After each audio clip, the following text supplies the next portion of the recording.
Right, in this next video demonstration, we're going to mess around with some printer filters. And on server C, we're going to open up under our administrative tools, print management.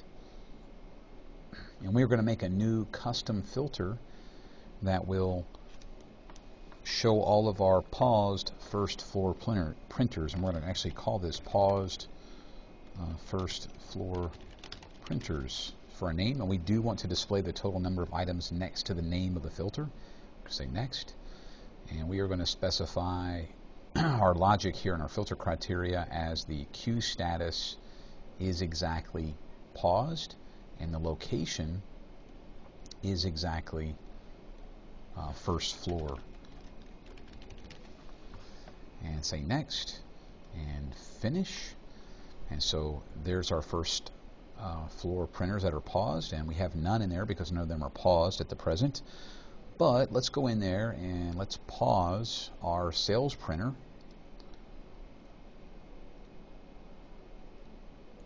And see what happens here. Let's minimize this.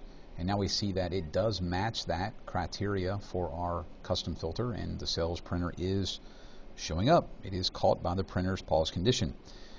Next thing we're going to do is we're going to make a new action to happen based on the batch file that we'll make on the desktop. So let's right click on the desktop and we're going to say new text document, and we're going to call this resume.bat.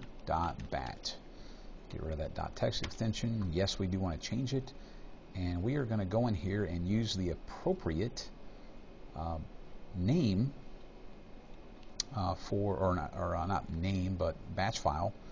And so we're going to use a little C script and then percent system root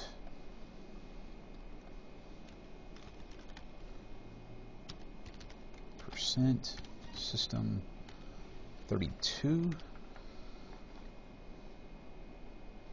we're going to do printing admin scripts \en-us. We're going to do the prn qctl.vbs.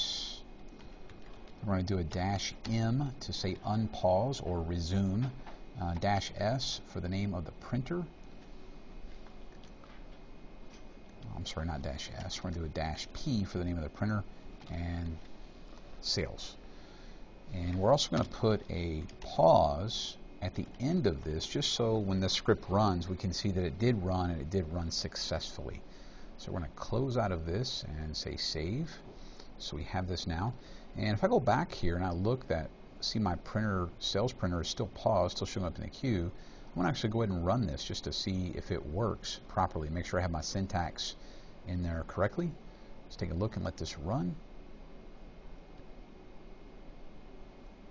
And it says, hey, it successfully resumed the printer called sales, and it's kind of waiting for me to press the keyboard. And let's go back and take a look at our queue or our filter, and we notice that that sales printer is not showing up, because if we look at it, it is now in fact not paused. So kind of cool stuff there that we just did. Get out of that. All right, now let's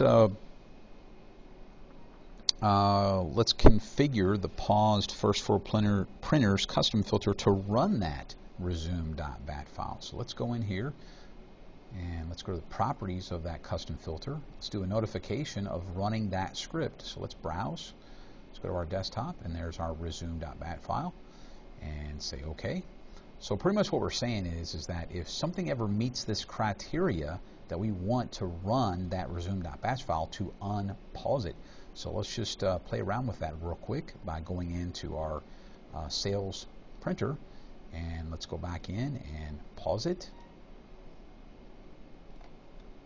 So let's do pause printing, close out of this, and we see that it is in fact meeting that criteria of being paused. And oh wait, it just went away. And the reason it went away is because it ran that batch file as it should have done. So good stuff, just to see how that all works. That's all we had to do for this portion of the lab.